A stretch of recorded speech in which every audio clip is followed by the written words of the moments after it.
लेखिका ने बताया कि लायुंग की सुबह कि लायुंग वे पहुंच गए थे और वहाँ वे रुके हुए थे रात को।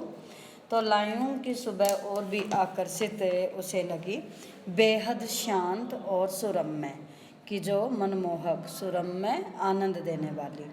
तिस्ता नदी की शांत धारा के समान ही कल कल कर बहती हुई, अर्थात वह सुबह हवा जो थी वह कल कल करती नदी बह रही थी, धीरे धीरे हवा बह रही थी। अधिकतर लोगों की जीविका का साधन पहाड़ी आलू, धान की खेती और दारू का व्यापार।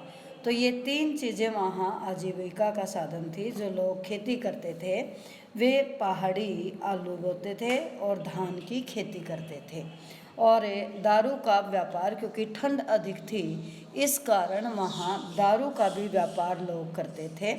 सुबह मैं अकेले ही टहलने निकल गई थी, कि लेखिका ने बताया कि सुबह वे अकेली ही टहलने के लिए निकल गई थी। लेखिका को उम्मीद थी कि यहाँ मुझे बर्फ़ मिलेगी, पर अप्रैल के शुरुआती महीने में यहाँ बर्फ़ का एक कतरा भी नहीं था, अर्थात थोड़ी सी भी बर्फ़ उसे नहीं मिली। तो यहाँ लेखिका जो प्रदूषण के कारण बर्फ़ नहीं मिलती उसकी ओर भी संकेत कर रही है कि प्रदूषण के कारण वहाँ बर्फ़ नहीं थी। यद्यपि हम जो सभी यात्री थे सी लेवल अर्थात समुद्र की सतह से 14,000 फुट की ऊंचाई पर थे। लेखिका बर्फ़ देखने के लिए बेचैन थी, क्योंकि जो मैदानी इलाकों से आए हुए लोग हैं वो बर्फ़ से ढके पहाड़ों को किसी जन्नत से भी कम नहीं मानते, अर्थात उन्हें जन्नत जैसे लगते हैं, लेकिन वहाँ कहीं भी बर्फ़ नहीं मिली। वहीं पर घूमते हुए एक सिक्किमी नवयुवक ने लेखिका को बताया कि प्रदूषण के चलते स्नोफॉल लगातार कम होती जा रही है, अर्थात लोगों ने पेड़ पौधों को काट दिया है जिस कारण प्रदूषण बढ़ता जा रहा है, और इस प्रदूषण के कारण वहाँ बर्फ़ नहीं पड़ती। पर यदि मैं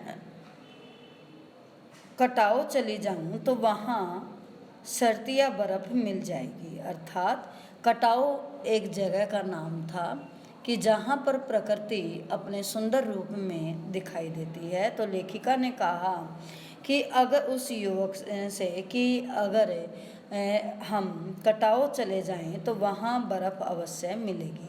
कटाव यानी भारत का स्विट्ज़रलैंड।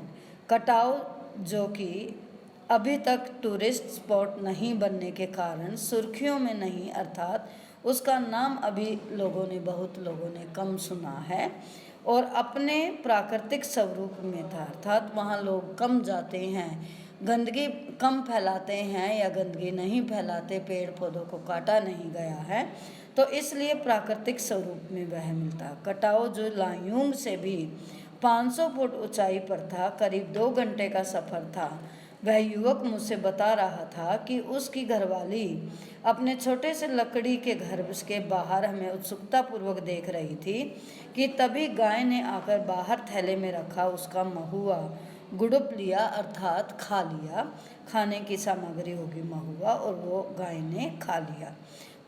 मीठी झिड़कियाँ देकर उसने गाय को भगा दिया था। मीठी झिड़कियाँ कि केवल दिखावे का क्रोध उसने किया और उसको भगा दिया। उम्मीद, आवेश और उत्तेजना के साथ अब हमारा सफ़र कटाव की ओर था। बहुत अच्छा सफ़र बीत रहा था।